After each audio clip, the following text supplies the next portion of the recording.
Shema Yisrael, Shema Yisrael, Shema Yisrael, Shema Yisrael, Adonai Elohim, Adonai Elohim, Adonai Echad.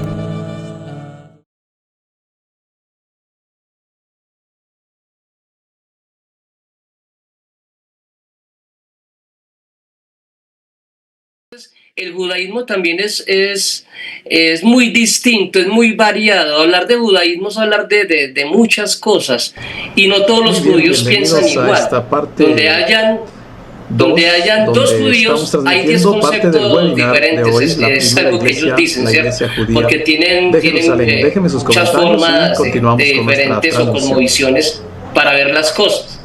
Entonces, volviendo al tema, mi amado, entonces la sinagoga era un lugar de culto, donde se iban a ubicar en las ciudades, respectivamente, de la diáspora, donde el judío iba a vivir, ¿sí? Entonces, pero también se servía la sinagoga como lugar educativo, como escuela. Allí se enseñaba la Torá también a los niños, después de los 6 años, ¿sí? Y adultos. A menudo por parte de rabinos se hacía o de maestros itinerantes. Y también se aplicaba la parte judicial, sí, que funcionaba como el Bet Din, que significa el tribunal, donde se resolvían disputas o problemas legales según la ley judía, ¿cierto? Entonces, cualquier caso que hubiese en esa ciudad era llevado al rabino de la sinagoga y en ese caso a los ancianos, si hay ancianos itinerantes, y ellos tenían que resolver la situación según la halajá o la ley judía. De esta forma, las sinagogas se fueron expandiendo y en otras ciudades, afuera de Jerusalén, en otros lugares, y el judaísmo también comenzó a expandirse por medio de las sinagogas. Entonces, ya volviendo, mis amados, al lugar histórico, ya del primer siglo, tenemos que hablar del cenáculo. Copien por ahí, porque el cenáculo existe en la vida real. Ustedes pueden ir a Jerusalén o pueden visitar. Queda en el monte de Sión, en un edificio que se llama el Haga de Sión.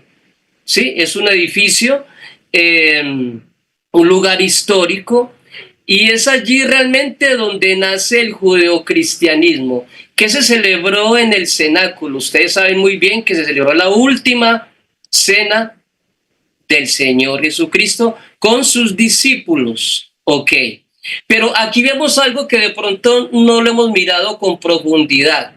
La profundidad es la fusión entre el judaísmo y lo nuevo que iba a llegar, ¿cierto? Porque quizás nosotros cuando vemos la Pascua que se está realizando ahí en Lucas 22, vamos a mirar algo que uno no se da cuenta como cristiano, como uno desconoce la cultura y uno desconoce la literatura judía. Este es un seder de Pascua, ¿sí? De cómo se realiza la Pascua, y aquí voy a explicar las 4 copas que ellos se toman en la noche de la Pascua. Son 2 noches que ellos tienen, 14 y 15 de Nisan, ¿sí? Entonces, vamos a mirar algo histórico que quizás uno en Lucas 22 uno lo pasa por largo, por no conocer la parte cultural. Ok. Resulta, mis amados, en Lucas 22, vamos a Lucas 22 rápidamente, ¿sí? Lucas 22, del 17 al 20. Dice la palabra de Dios. Ojo que vamos a ver aquí varias copas. Y quizás vamos a creer que el autor, que Lucas, se equivocó. ¿Y por qué hablo de varias copas? ¿Será que se equivocó el autor? ¿O será que está entrando dentro del contexto cultural judío de la Pesaj o de la Pascua? 17. Y habiendo tomado una copa, ¿sí? Dio gracias a Dios, la bendición, la bendición que se hace para tomar la copa, hay una bendición especial, y dijo: tomad esto y repartirlo entre vosotros. Ok. Y en el versículo 20 se toma otra copa, ¿sí? Dice: de igual manera, después que hubo cenado, tomó la copa, otra copa diciendo, esta copa es el nuevo pacto en mi sangre que por vosotros se derrama. Ok, y en el versículo 18 posiblemente vemos otra copa que se va a tomar, que va a tomar el Mesías con su pueblo en el cielo, la llegada del cielo, a las bodas del gran Cordero. Mire lo que dice, porque os digo que no beberé más del fruto de la vid hasta que el reino de Dios venga. Para poder entender esto desde una forma, un método cultural judío, tenemos que ir a leer el Éxodo capítulo 6, versículo 6, hermanos. Éxodo 6, versículo 6. Aquí está el origen de las 4 copas y el significado espiritual de cada una de ellas. ¿Sí? Miren lo que dice el versículo 6 de Éxodo capítulo 6. Por tanto dirás a los hijos de Israel, yo soy Jehová, y yo sacaré, ojo que la primera copa significa esto, yo sacaré debajo de las tareas pesadas de Egipto. Es el significado de la primera copa que se toma en el Seder de Pesaj, de Pascua. Yo sacaré de debajo de las tareas pesadas de Egipto. La segunda copa que se toma, y os libraré de su servidumbre. Segunda copa, primera copa sacaré, segunda copa os libraré. Vamos a ver la tercera copa. Y os redimiré, la redención, con brazo extendido y con juicios grandes. El significado de la tercera copa es la redención. Y la última copa, ¿sí? Significa, y os tomaré por mi pueblo, versículo 7, y seré vuestro Dios, y vosotros sabréis que yo soy Jehová, vuestro Dios, que os sacó debajo de las tareas pesadas de Egipto. De esta forma podemos mirar, mis amados, desde un contexto histórico de Jesús estuvo celebrando con sus discípulos la Pascua, y él la hizo como lo hacen los judíos, que preparan una mesa, ¿sí? Que preparan el corderito pascual, que preparan el carpaz, que preparan el majit, el yahat, que es la matzot, el pan sin levadura, las 4 copas, todo ese simbolismo que está en la mesa, que el judío sabe qué significa cada una de esas cosas, ¿sí?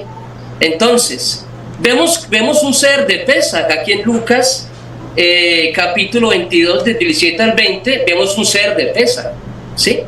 Hay hermanos hay hermanos de Estados Unidos que he visto que lo hacen. Hay algunos que lo hacen y celebran la Pascua cada año, más o menos en la fecha que se hace, como lo celebran los judíos, las 2 noches de Pascua, y ellos compran este tipo pero en un librito, ¿cierto?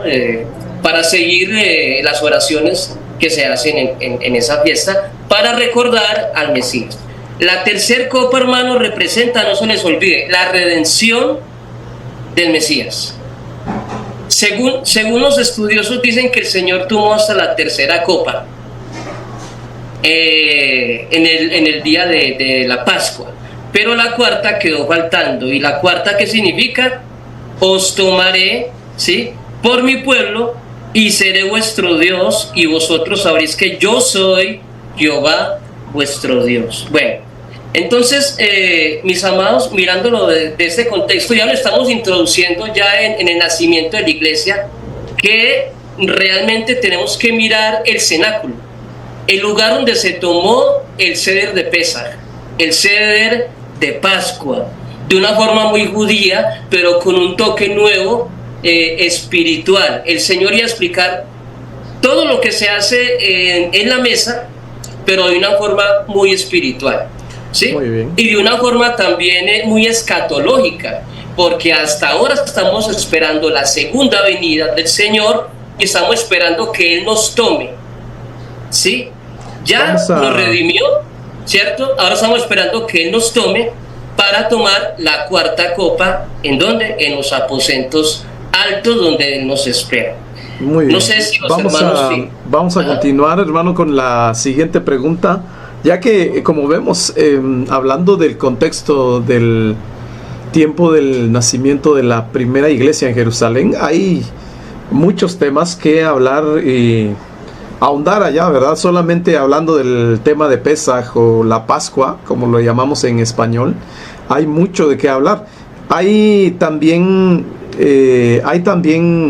cuestiones respecto a la celebración de la Pascua, porque entre el mismo pueblo de Israel había varios grupos, y de eso vamos a hablar un poco más adelante, que había varias corrientes interpretativas, así que algunos celebraban la Pascua en cierta fecha y otros celebraban la Pascua el siguiente día, y otros incluso negaban que la Pascua era en ese tiempo, ¿verdad? O sea, el judaísmo que estaba en el tiempo del nacimiento de la iglesia no era un judaísmo homogéneo, ¿verdad? Creo que el hermano lo mencionaba también. Dice Walter en el chat, dice, entonces las sinagogas fueron creadas durante el cautiverio o de vuelta del cautiverio. Bueno, es un proceso largo, ¿verdad? Un proceso largo que las sinagogas se empiezan a formar fuera de Israel, cuando el pueblo estaba fuera. Cuando el pueblo estaba fuera, vieron la necesidad de organizarse y empezar a crear lugares, o por lo menos no lugares, pero puntos de reunión, y allá es donde el judaísmo, donde los israelitas entienden que se puede adorar, alabar al Señor, aún estando fuera de Israel y aún no estando en el templo de Jerusalén. Y también ese tema es un tema bastante largo, ¿no? La creación y la evolución de la sinagoga. Y cómo es que la sinagoga se crea, se forma y llega a la forma en la que estaba en el tiempo de Jesús. Ya el hermano mencionó que se convirtieron en escuelas también. Dice André, ¿se puede interpretar que la cuarta copa inició en Hechos 2 o es escatológico en la segunda venida? Queriendo hacer un tipo de aplicación, un tipo de interpretación como el hermano Carlos ha mencionado, esa cuarta copa vendría a ser como la que queda pendiente, la de las bodas del Cordero, o las bodas del Cordero, esa sería la que está pendiente, ¿no? En la sombra.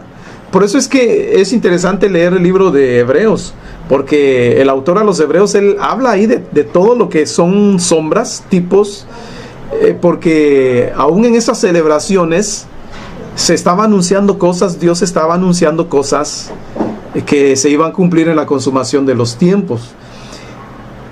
Vamos a invitarles, si tienen algún otro comentario, lo puedan hacer ahí en el chat mientras avanzamos a la segunda parte.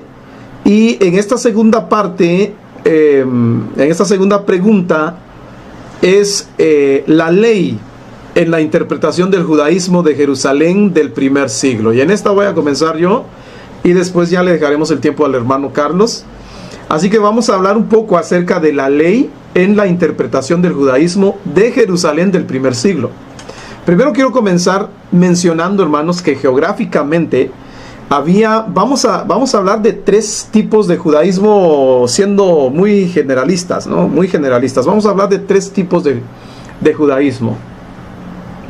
Y tal vez hasta cuatro. Vamos a catalogar cuatro tipos de judaísmo.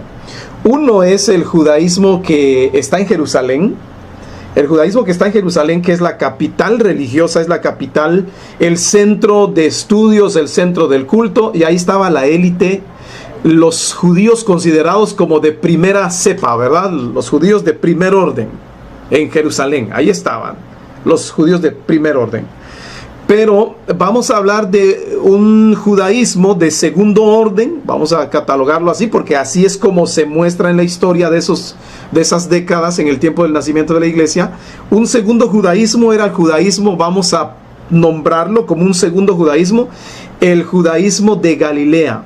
Los judíos que vivían en Galilea, recuerden que cuando se ve la geografía de Israel del tiempo de Jesús, estaban en el norte, estaban los galileos, y en medio estaban los samaritanos, y al sur estaba Judea, y ahí está la capital, que es Jerusalén. Entonces la primera cepa, como quien dice, la crema innata del judaísmo estaba en Jerusalén, por lo menos considerado así por ellos. Y en segundo orden están los judíos de Galilea, que eran considerados como judíos, pero no al mismo rango según los judíos de Jerusalén. Además de que Galilea era una región donde había un judaísmo bastante nacionalista y un judaísmo bastante revolucionario. Ya el hermano mencionó acerca de ese tipo de grupos que surgen. De hecho, el grupo de los celotes surgen. Los celotes, hermanos, surgen por un fariseo de Jerusalén que sale a enseñar a jóvenes en Galilea, y allá enseña a jóvenes y nace la cuarta secta, ¿verdad? La cuarta secta, la que nosotros conocemos como los cananitas, los celotes, ¿verdad? Los celosos, que era un grupo revolucionario, armado. Y ellos querían tomar la libertad de Israel con armas, y esperaban que el Mesías viniera con armas y los liderara, ¿verdad? Era como una élite guerrera la que ellos estaban formando allá. Pero un tercer orden de judíos, hermanos, eran los judíos que estaban en Babilonia. E incluso hay historiadores que dicen que eran más respetados los judíos que venían de Babilonia que los judíos que venían de Galilea. Porque de allá de Babilonia, de hecho se han hecho estudios muy críticos en este tiempo donde se habla de que la gran influencia del judaísmo moderno viene de Babilonia. Hubo incluso dos escuelas, una escuela allá en Babilonia y otra escuela en Jerusalén. De hecho, salen dos colecciones de escritos rabínicos ya del segundo siglo en adelante.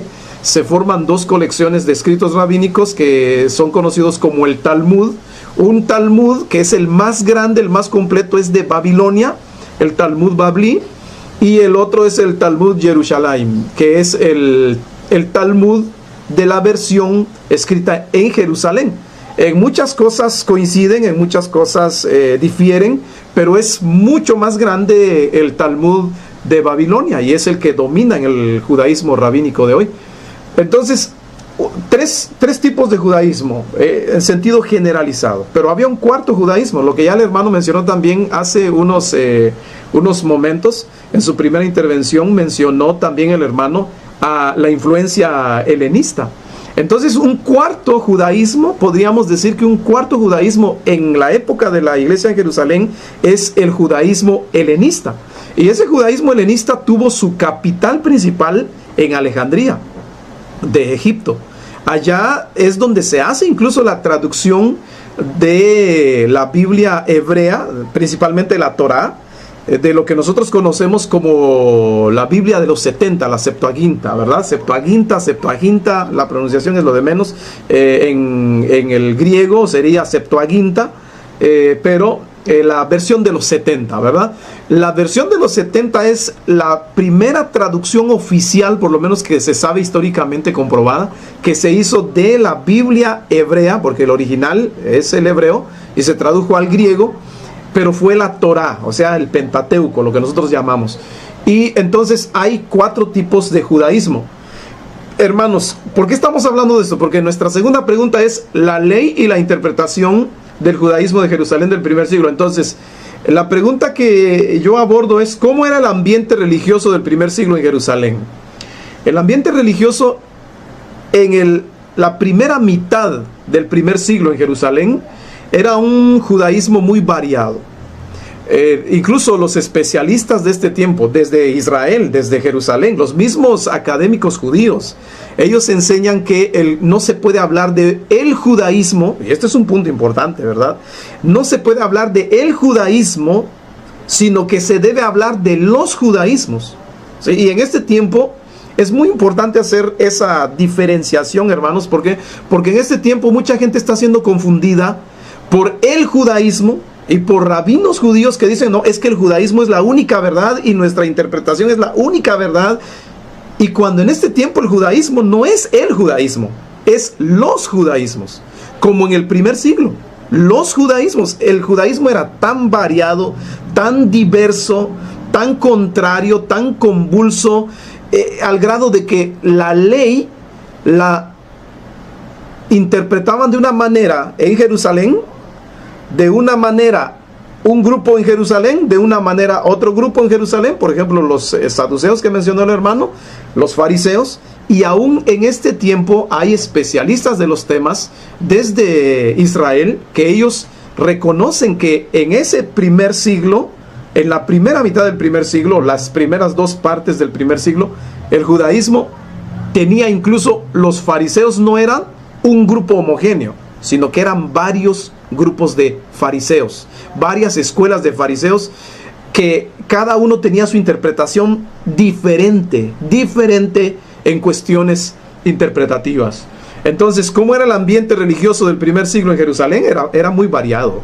Por lo menos sabemos de los grupos oficiales, como lo que ya mencionó el hermano, están los fariseos, que era la élite interpretativa, pero entre los fariseos sabemos la mayoría que hubo dos escuelas, la de Shammai y la de Hillel, pero aparte de estas dos escuelas que eran las predominantes, hubo más escuelas interpretativas, y cada una decía esto, decía aquello, en cuanto a puntos de la ley, ¿no? Entonces, además de el grupo de los saduceos, que ellos solamente aceptaban como palabra inspirada de Dios la Torá, lo que es el Pentateuco para nosotros, ¿verdad?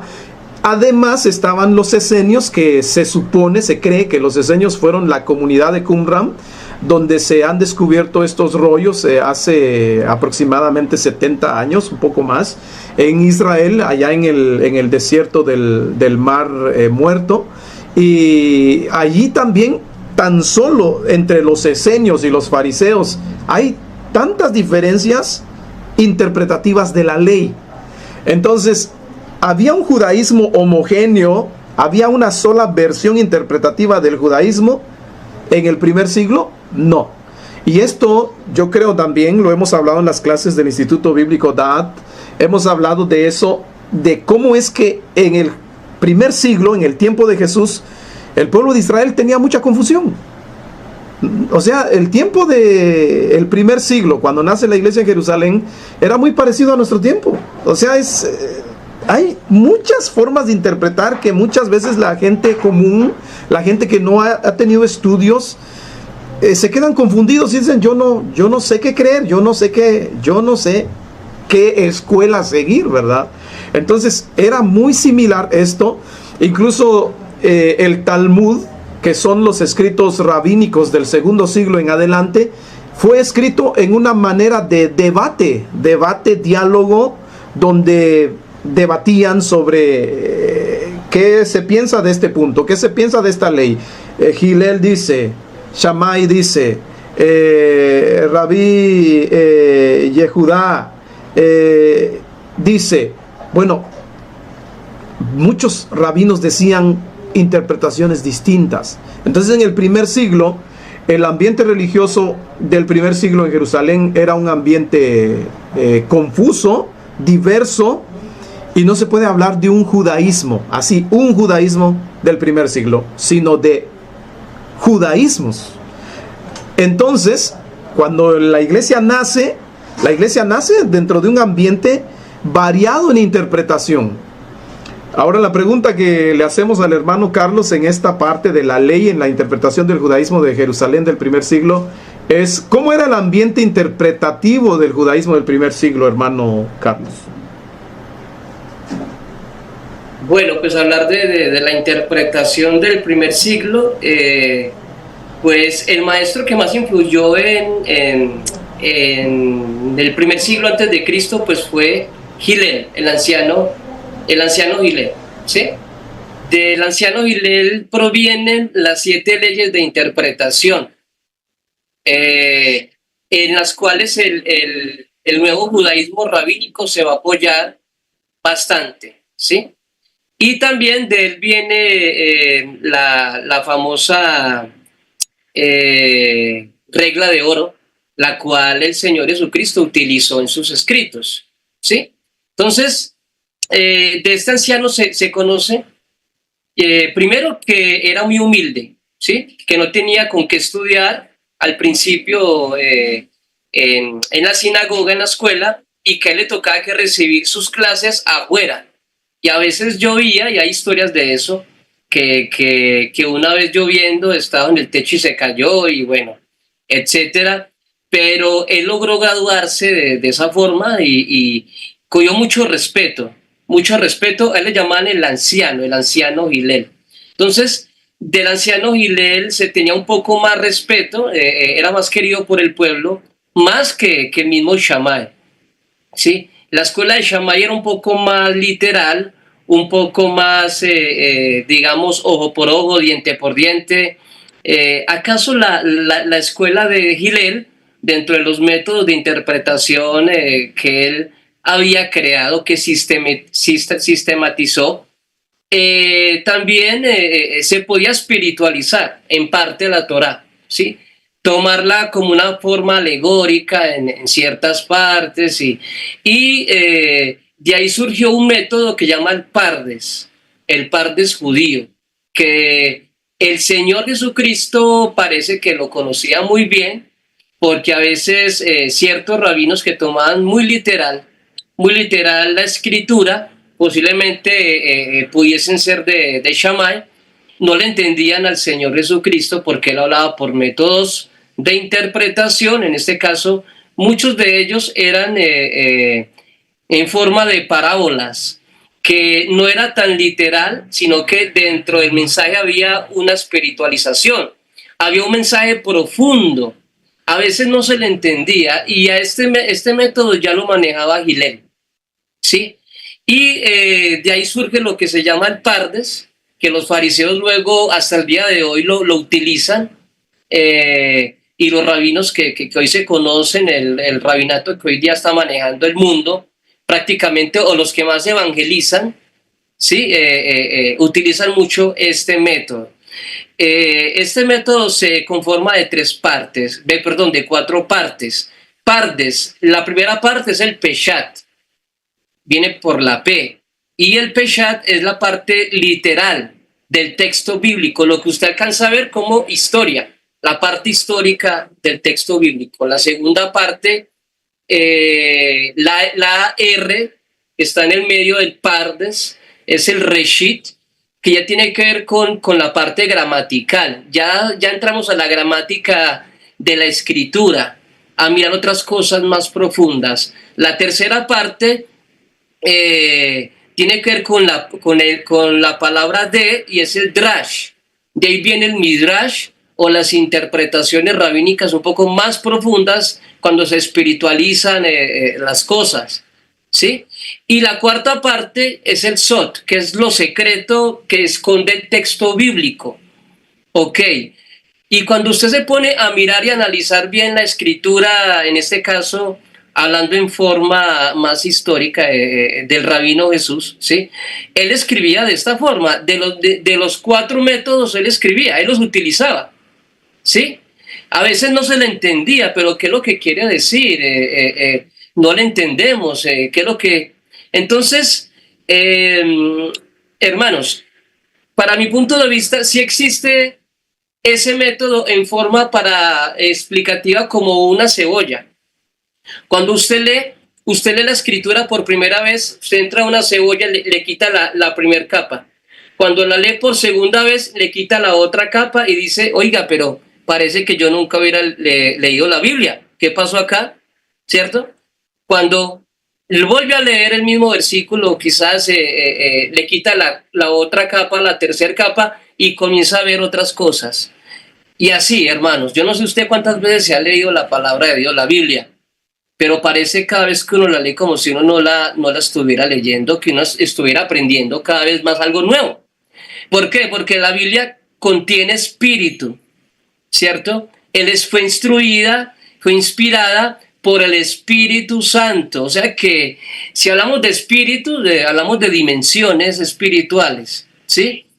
Por eso técnicamente se dice de que uno no lee la Biblia le entrega lo que uno necesita. Por eso, esos 4 métodos, ¿cuál es el real? ¿Cuál es el sincero? Si ustedes me preguntan a mí, yo digo los 4.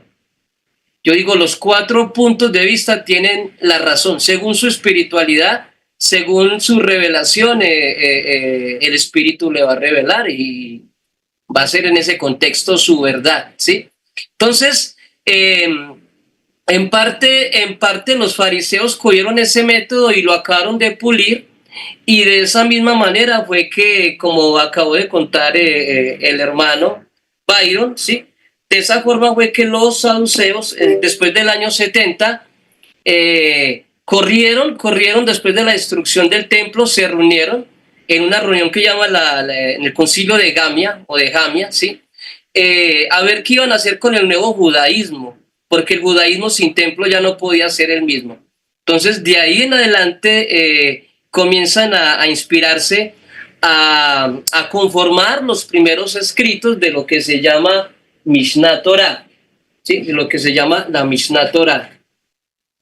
Este es un resumen de Maimónides del siglo XI, pero realmente él hace una interpretación de la primera Mishnah, que la conforman 6 órdenes, y de estas 6 órdenes salen los 63 tomos del Talmud Babli, que el hermano ya les habló de esto también. Entonces, sí, métodos de interpretación, muchos. ¿Cuáles tienen la razón?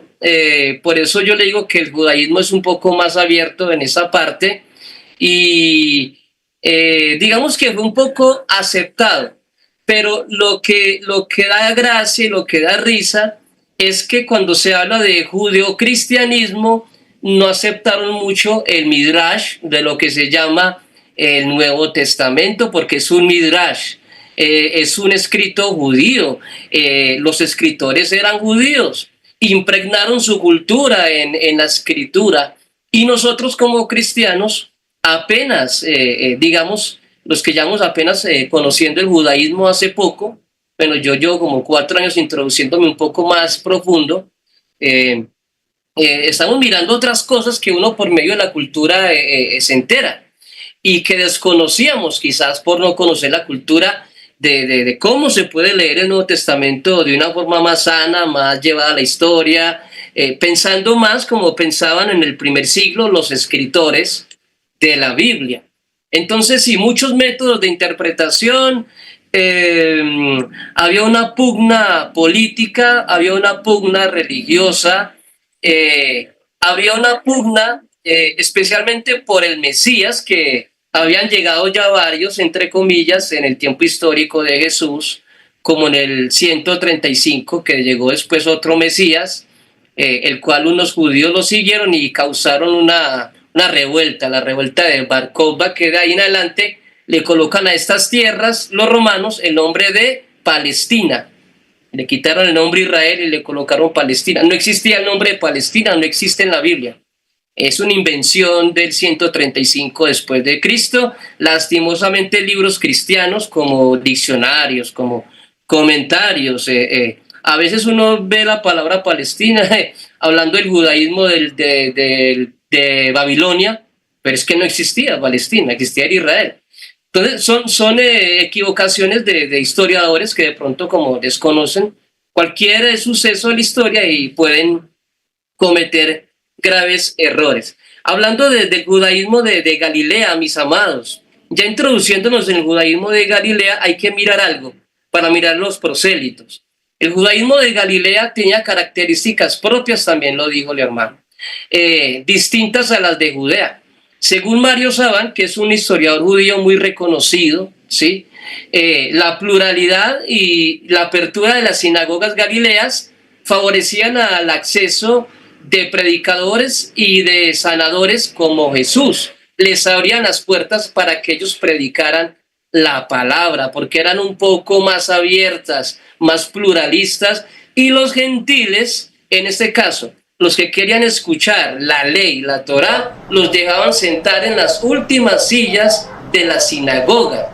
No son los prosélitos incircuncisos, a ellos se les llama los Ger Toshab. Muy bien, ¿cierto? muy bien. Sí. Hermano, vamos a hacer una pausa ahí pequeña para continuar después ya en esa tercera pregunta, que es ahí donde ya estamos yendo. Y vamos a hacer el interludio en este momento. Y bueno, vamos a dejarles el tiempo a los hermanos si tienen alguna pregunta respecto a esto, algún comentario. O si las personas que están viéndonos en YouTube, que también hay 9 personas conectadas ahí en YouTube, y que si quieren dejarnos algún comentario también o pregunta, pueden hacerlo en este momento, o dejarnos sus saludos desde donde nos están viendo también, y dejarnos sus comentarios allá. Es también bueno que lo hagan. Así que aquí en la sala primero vamos, y después pasamos ya a la presentación de los libros que nuestro hermano Carlos ha escrito, y también que nos comente un poco acerca de esos detalles, la historia un poquito, y luego que también comparta la forma en que se pueden adquirir esos libros. Pero antes vamos a ver si hay preguntas, comentarios, hermanos, acá en la sala. ¿Hay alguien? 5, 4, 3, 2, 1. Muy bien, avanzamos entonces.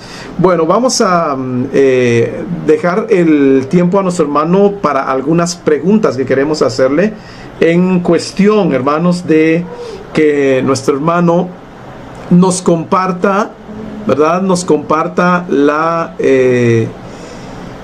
información acerca de sus libros. Hermano Carlos, usted ha desarrollado la habilidad, el buen oficio de escribir acerca de temas relacionados al judaísmo, la historia, temas que tienen que ver con este tipo de tópicos, ¿verdad? Que van un poquito más allá de lo que entre las iglesias de Cristo, sobre todo, acostumbramos a hablar, ¿no? Es algo que está un poquito más allá de lo que en nuestro círculo, sobre todo, la mayoría de predicadores, de estudiosos de la Biblia, entre nuestros círculos, entre las iglesias de Cristo, prácticamente no saltan para allá. Y de eso estábamos hablando con el hermano también, conversando un poquito hace unas semanas atrás, de esto que está sucediendo en el mundo acerca de las corrientes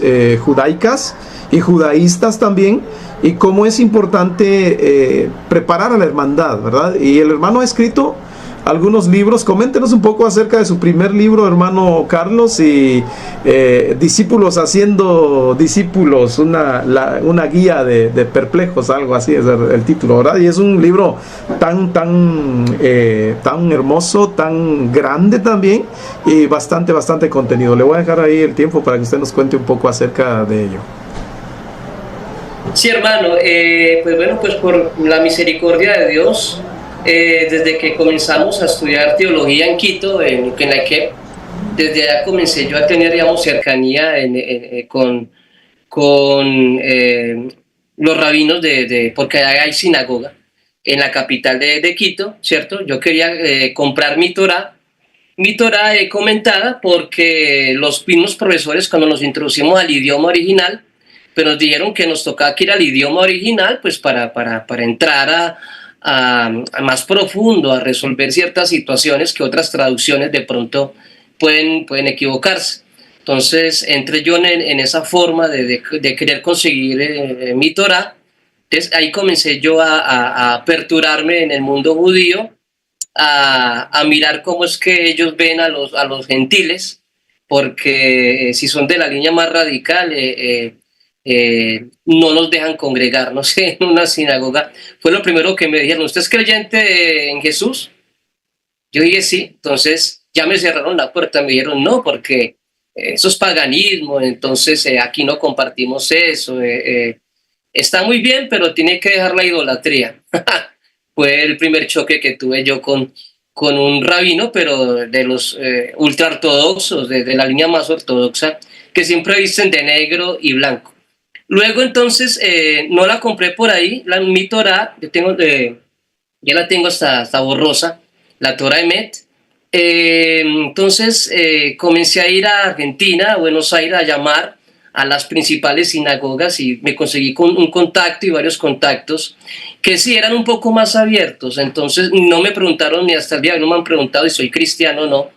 El caso es que muy amables ellos, me vendieron la Torá, me la mandaron, y comencé yo a introducirme, y las personas me comenzaron a preguntar cómo la consiguió, dónde la compró. Entonces comencé yo a revender libros judíos, ya vi que de pronto me podía ayudar a mí, pero yo ya era vendedor de Biblias, yo compraba Biblias de segunda a los estudiantes de la escuela porque yo veía que eran malos para estudiar, no les gustaba mucho, se les iba a dañar más bien los libros, entonces yo los compraba de segunda, Biblias, y las vendía a los hermanos de la iglesia que sí querían una Biblia de estudio.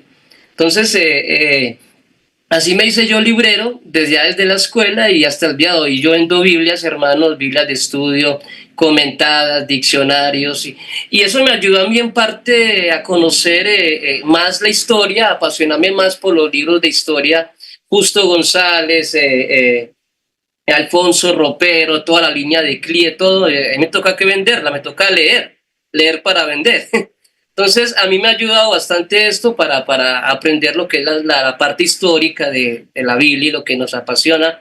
Y más con la parte del judaísmo, también me tocaba que leer, que aprender para vender libros judíos. A veces me tocaba a mí venderle a un judío que nada que ver con el cristianismo, me tocaba que hablarle en su idioma. Entonces, me tocó aprender algo de cultura para poder vender. Entonces, hasta el día de hoy, yo hago pedidos de Biblias hebreas, de lo que necesiten.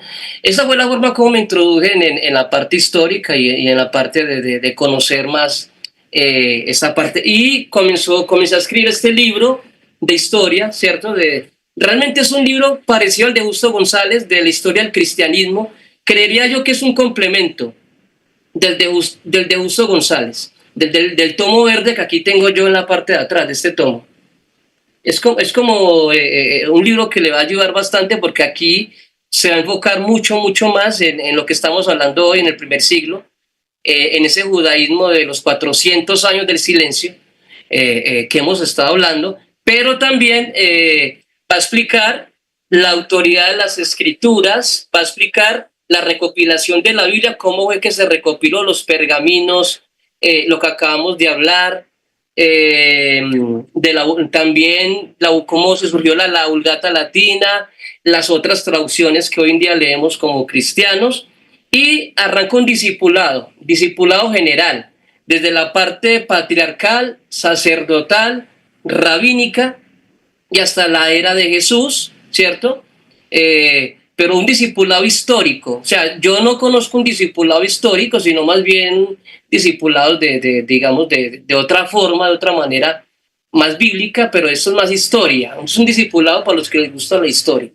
Y hasta la era de la Iglesia Católica, el surgimiento, la persecución a los cristianos, hasta el siglo XI, la aparición de los nuevos cristianos, siglo XIII, siglo XV, Iglesia de Cristo. Hice un estudio de Iglesia de Cristo, lo que se encuentra históricamente, no podemos hablar como historiadores o colocar la Iglesia de Cristo histórica en un tiempo que yo no puedo comprobarlo hasta el día de hoy. No lo puedo hacer como historiador, hasta me puedo ganar una demanda por eso. Ya cuando hablamos de algo legal, ¿cierto? Entonces, siglo XVI, siglo XVII, Iglesia de Cristo, que nace con los hermanos Haldán de Escocia. Realmente ellos fueron los primeros en celebrar la cena en el Día del Señor, históricamente, y de ahí nacen ya los Campbell, eran amigos de ellos, del país de ellos, y ahí surge la iglesia. Entonces, el libro prácticamente es una historia de toda la iglesia, pero también abarca la parte de Israel, ¿cierto? Y termina con cómo va a terminar todo con la escatología, que es un poco diferente a como lo vemos en la iglesia. Esta es la parte distinta porque la escatología que yo aplico acá es la escatología judía. Sí, no es escatología cristiana. Entonces va a cambiar un poco porque la escatología que yo voy a utilizar es la escatología de las 7 fiestas de Israel, mirándolo desde una forma escatológica, ¿cierto? Entonces, un poco diferente para la iglesia. Y en Centroamérica, en Honduras, en Nicaragua, hermanos, lo tienen. En Baxter les ha gustado mucho a los hermanos. Y también pues ahí estamos a la orden, lo pueden comprar por autores, editores en México, se meten a la página y lo pueden comprar ahí, pagan en esa página y les llega hasta la puerta de la casa. Ok.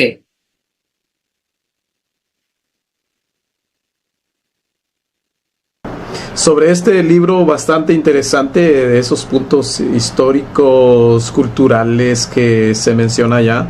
Me llamó mucho la atención esos aspectos a la hora de darle una lectura al libro, y todavía estoy en varias páginas ahí que le dije al hermano Carlos, una muy buena calidad de trabajo, muy profesional, y luego ya platicamos acerca de todo ese proyecto que él ha realizado, y la verdad hay varios aspectos ahí, y también muy amigable. Ese libro lo encontré muy amigable, a pesar de que aborda temas de judaísmo y contexto y también historia.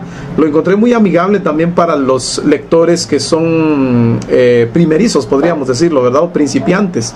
Bastante amigable, porque no es un libro que se ha hecho solamente para estudiosos o especialistas o eruditos en el tema, sino que también bastante procesado para que uno pueda leer y comprender. Estoy seguro que aquel que no ha estudiado, no ha tenido ningún tipo de estudio teológico, académico, de cualquier tipo, este libro le va a ayudar bastante a tener un amplio panorama de la historia, del contexto también de la iglesia y su surgimiento, ¿verdad? Háblenos un poquito acerca del segundo libro, hermano, y ya después de eso continuaremos. Después de esto vamos a continuar ya con, yo creo que vamos a abordar una última pregunta, yo creo, ¿verdad? Por cuestiones del tiempo. Pero sí, coméntenos un poquito acerca de su libro, Las 12 disciplinas, ¿verdad? Bueno, pues como ustedes ven, este es un libro más pequeño ya, ¿cierto? Más digamos, fácil de leer. Se llama 12 disciplinas espirituales, ¿sí? Desde una perspectiva hebrea. Por eso tiene un talit. Tiene un talit judío, ¿cierto? Aquí atrás hay otro talit. Para poder entender procesos que vienen del judaísmo culturales y poderlo mirar desde una perspectiva judía. Por ejemplo, en el tema de Jesucristo, vemos de que la mujer de flujo, que estaba enferma, le tocó un borde, uno de los bordes del talit a Jesucristo. Culturalmente no la cogemos, no sabemos cuál es el borde de un manto judío, pero ustedes ven acá el borde, ¿cierto? Aquí en el borde del manto judío son 4 esquinas que tiene según la ley, ¿sí? Y en cada esquina tiene que ir un tzitziot, ¿sí? Donde están prescritos en sus nudos, que son 5 nudos, y según las vueltas en numerología hebrea, el nombre de Dios, ¿sí? Entonces, cuando lo vemos de esta manera, porque eso es ley, eso es halajá, desde Shema, de Deuteronomio 6 en adelante, los judíos utilizan esto inclusive para acostarse, no se lo quitan. Hay uno más pequeño que es el talit katán, que lo utilizan por debajo de la ropa y se sacan su tzitziot de los pantalones. Todo judío lo tiene, y Jesucristo pues regularmente andaba con su talit. Entonces, este libro va a explicar ese suceso, por qué y cuál fue ese proceso de tocarle a Jesús, especialmente las bordas de su manto o el poder que emanaba, el nombre del Todopoderoso, donde reflejaban los 613 mandamientos. Hay una numerología en los 4 tzitziot que son los 613 mandamientos. Entonces, este libro lo va a abordar de esa forma, también hablando del ayuno, o sea, como disciplina espiritual. Se va a explicar primeramente el judaísmo, que tiene más de 5 o 6 ayunos anuales, ¿sí? Especialmente el ayuno de los 10 días temibles del año, que es antes del Yom Kippur, del día del perdón de expiación, la preparación que ellos tienen para llegar al día del juicio, que es el Yom Kippur. Aquí va a abordar, ¿cierto? Y también va a abordar el tema de los 2 machos cabríos que se llevaban en el día Yom Kippur, y que uno representa al Mesías cuando fue tirado a Azazel, que era un precipicio, ¿sí? Pero antes de tirarlo al precipicio, le metían full golpiza al sumo sacerdote, y el otro sacerdote que le iba a llevar al precipicio le arrancaba la chivera al animalito, pero le metían tremenda golpiza y eso está relacionado con Jesucristo, ¿sí? Si lo vemos de esa forma más profunda como Midrash, y cuando entendemos esa parte, literalmente sabemos que representaba a Jesucristo y cuando el animalito cayó al precipicio, ¿sí? Y cuando él muere, sucedía un milagro en el templo. El milagro era que el hilo que le colocaban al animalito aquí en la parte de arriba de color rojo, ¿sí? Se ponía de color blanco, de carmesí a blanco, y eso lo habla el profeta Isaías también. Entonces, ese tipo de cosas que a veces se nos pasan de largo, que han estado ahí en la palabra, pero no entendemos, porque la parte histórica de pronto a veces nos juega una contraparte. Y este libro nos va a ayudar a mirar las disciplinas de una forma más profunda, ¿sí?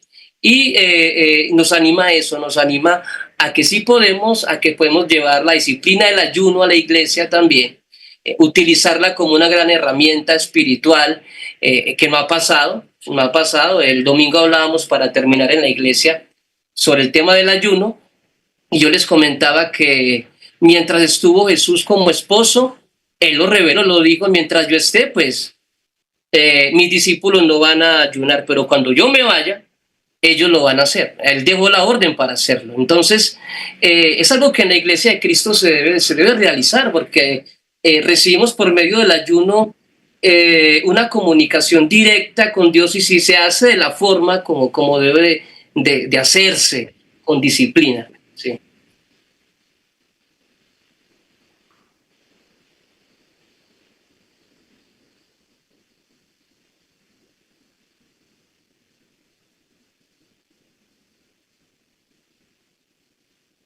Bueno,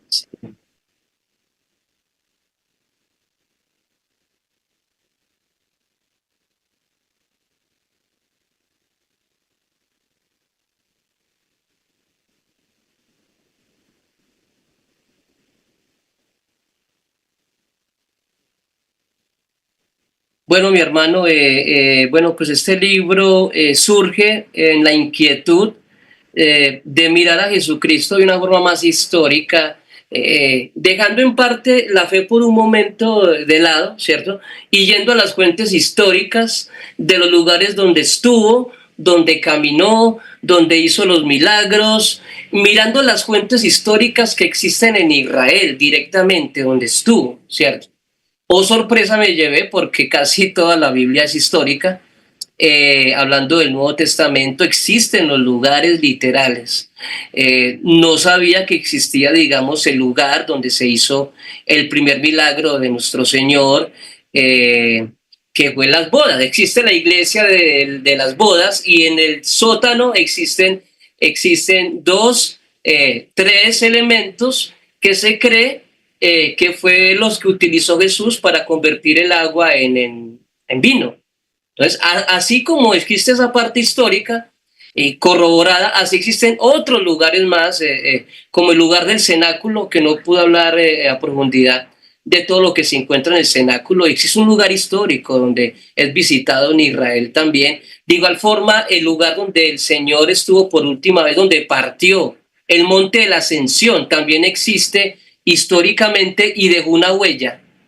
Hay una huella del pie de él y ha permanecido ahí en ese lugar y ahí hicieron una especie de capilla. Casi siempre el catolicismo se apoderó de estos lugares históricos.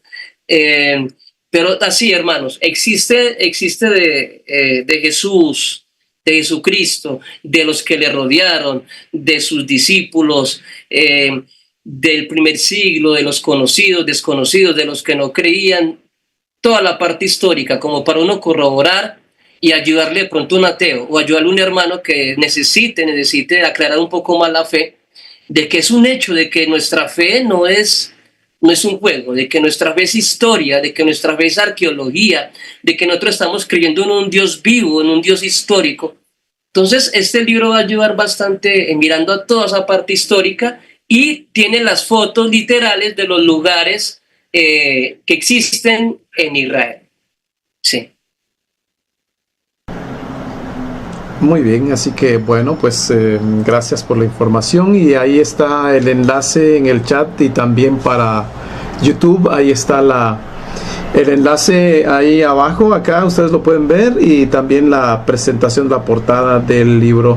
Así que bueno, vamos a hacer nuestra última pregunta. Gracias por la información, hermano, y que bueno, les deseamos muchos éxitos en esos proyectos y para los que estén interesados, ahí pueden entrar al enlace, ahí www.autoreseditores.com /carlos.a1 y ahí está el enlace, ¿verdad? Así que bueno, vamos a... Sí, hermano. Ya que necesita de pronto en PDF los libros, yo los vendo a $10 o $9, cualquiera de ellos. Y ustedes pueden dar el número mío telefónico y que ellos se comuniquen conmigo y yo se los mando por ahí, por ese medio. Autores Editores solamente es para el libro físico, pero el tercer libro no ha salido todavía físicamente. Sí, en PDF lo estoy vendiendo, pero no en físico todavía. Ok, excelente, excelente. Muy bien, vamos entonces a nuestra tercera y última pregunta. Vamos a detener ya nuestra transmisión en YouTube y vamos a abordar esta tercera pregunta. La gente que formó la iglesia de Jerusalén y la ley, es la parte de la que vamos a hablar ahora. La gente que formó la iglesia de Jerusalén y su relación con la ley, con la Torá, ¿verdad? Vamos a hablar de esto y la pregunta que le corresponde a mi hermano Carlos es ¿quiénes eran los primeros miembros de la iglesia de Jerusalén? Es la pregunta, así que voy a invitarles a todos los que están en YouTube, invitarles a que puedan acompañarnos para estar en el próximo webinar que vamos a estar haciendo. Más adelante vamos a estar programando más actividades también, y si quieren ingresar directamente, solicite el ingreso a mi correo electrónico, que voy a dejarlo en la descripción del video. Y bueno, saludos a todos y vamos a dejar hasta aquí esta parte. Nosotros continuamos con unos minutos más abordando esta temática y terminaremos también. Así que saludos a todos, bendiciones.